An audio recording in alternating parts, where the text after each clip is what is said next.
Today's going to be an interesting little video for all of you trumpet players out there. I'm going to do a little comparison, and to me this is an interesting comparison because I'll give you a little bit of a backstory. About 5 or 6 years ago, I stopped playing the trumpet. I ran into difficulties, as I'm sure all trumpet players do, that I couldn't resolve. I found myself not being able to play above the staff, not being able to play for any amount of time, and effectively I gave up. So for 5 years, I concentrated on my bass behind me, took up saxophone, and had 5 years of fun with that. The reason I started playing the trumpet again is somebody asked me for lessons, and they asked me because no one else would teach them, because they were over 70.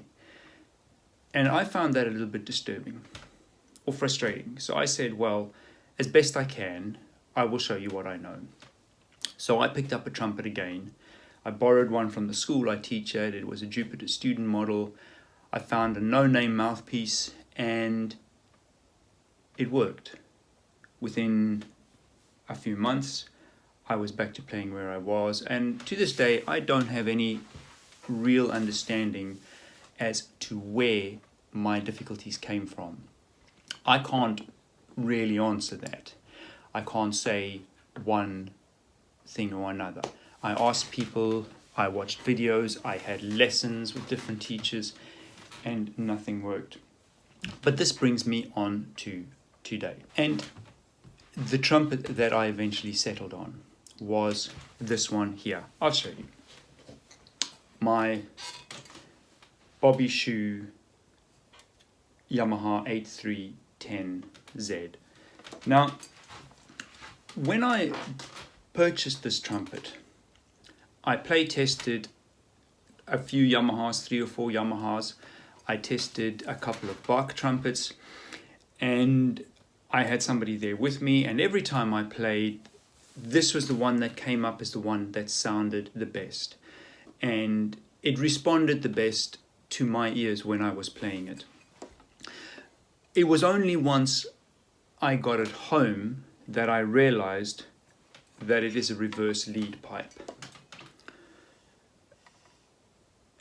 which surprised me because I played a Bach reverse lead pipe a number of years earlier, which I didn't like at all. But today what I want to do is explain to you or give you a slight comparison of this trumpet and a trumpet that I've recently purchased, but I have been living with for around 3 or 4 months now. Those of you who are interested in this horn probably know a little bit about it. It's fairly lightweight. It plays beautifully in tune. I love everything about it, and it's one of the reasons I still have it. Usually I'm atypical of trumpet players and usually only have one trumpet at a time. I always sell one when I buy another one. But when I bought my new one, which I'll introduce to you in a little while, I kept this one because I enjoy playing it so much.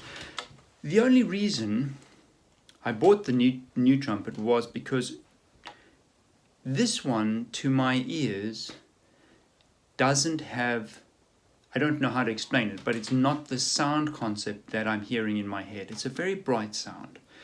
And I'm going to play the 2 back to back in a little while, but I love this horn and I thought, well, I don't want to trade it in. I'd rather keep it just in case I need to go back.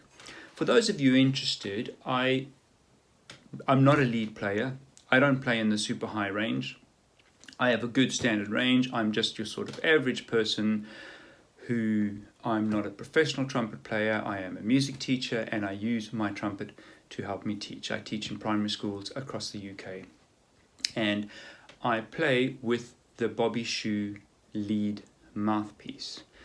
And I'm not going to make any claims about it helps me play higher or it helps me play longer. It's just a mouthpiece I settled on. It turns out the no-name brand mouthpiece that I picked up when I started on this journey was quite a small, shallow cup. And as it enabled me to play, for whatever reason, I thought, well, I'm just going to stick with that sort of mouthpiece, and I settled on this. And I do play everything on it. Everything I play on this lead mouthpiece.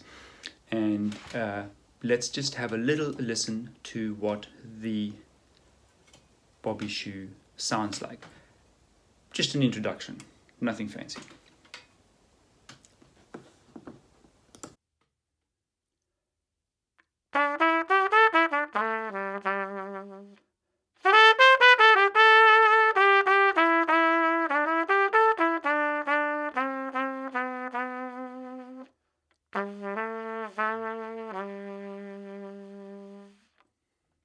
Let me introduce you to the trumpet I changed this one for, which I believe is closer to the sound that I'm looking for. The good people at Taylor Trumpets in Norwich allowed me to go there and play quite a few of their instruments, from their lightest to their heaviest, and this was the one that I settled on. I'll show you here. It is the Taylor Piranha model. And Andy Taylor was kind enough to copy my Bobby Shew mouthpiece, so this cup to my feel and is exactly the same. I know he didn't use CNC lathes, but it's a closer match, and I can't tell any difference apart from the weight of this mouthpiece. Now, I'm sure if you've come across Andy Taylor and his trumpets, you will be aware of this model. It's not their lightest instrument, it's not their heaviest instrument. It has a large bell. I have a red brass bell, a red brass receiver. The rest is standard brass, and he did a few little nice touches for me. You can see these beautiful finger buttons in stone, and he did a little hand engraving here. Let's see if you can see that. Maybe you can. What I'm going to do is just play a little bit on this one, and maybe you can tell the difference in the sound. I'll explain how I'm recording them and then play them back to back in a little while. Just have a listen to this.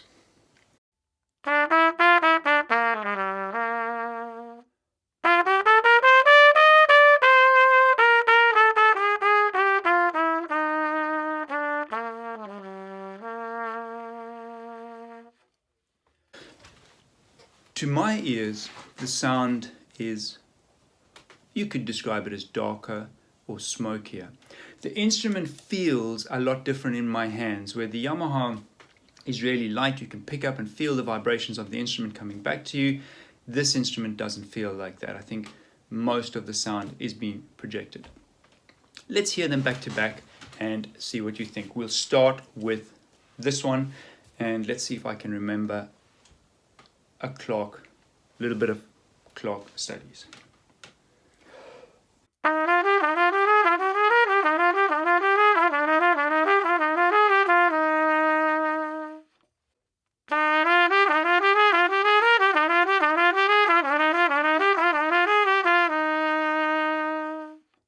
Now, from where I'm sitting, I can definitely hear and feel a difference.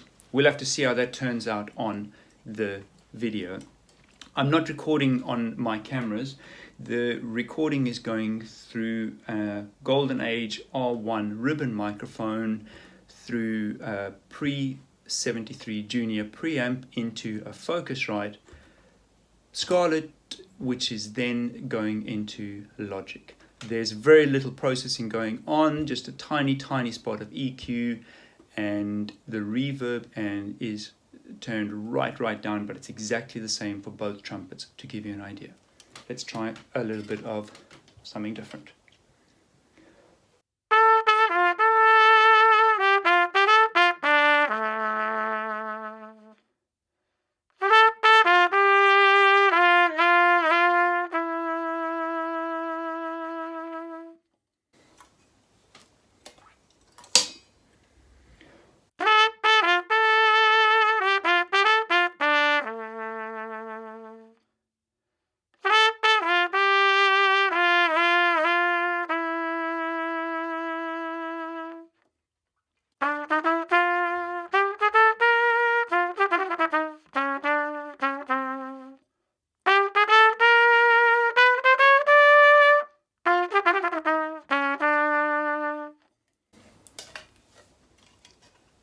Yamaha.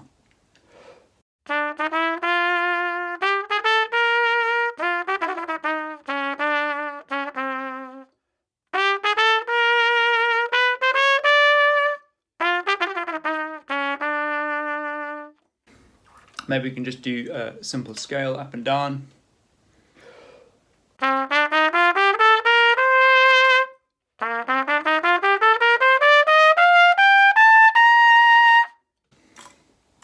Yamaha.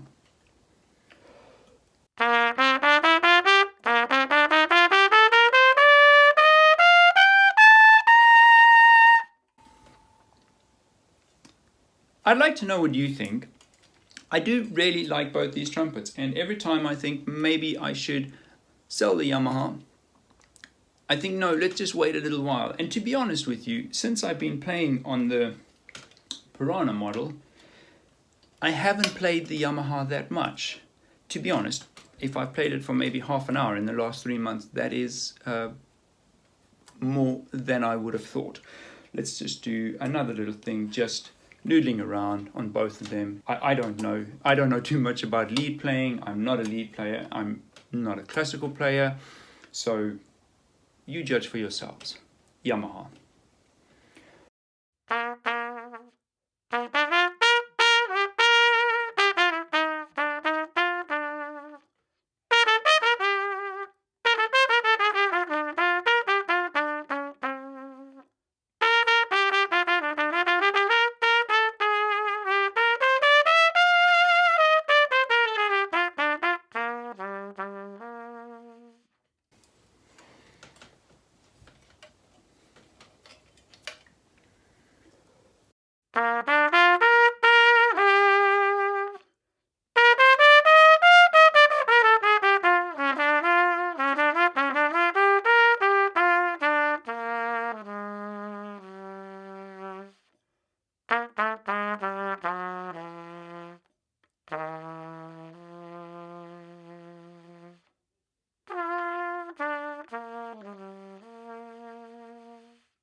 Andy Taylor also finished this in an aging the patina on the brass and then lacquering it for me.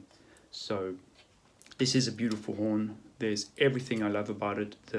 From the finger buttons to the little adjustments for the slides are really easy to get your fingers around and to adjust. The finger hook is very comfortable with these large rings, if you can see them, and the mouthpiece, and it's a very well balanced instrument. But then Yamaha is renowned for their quality control, and any dents or imperfections on this instrument are ones I've put there myself. You can see they have the same system, but it's a little bit more fiddly. But this is also a really beautiful horn. Smaller bell. There we have, if you can see that. I'm not sure if that comes out. Please feel free to comment in the questions about which horn you prefer and which one you like, but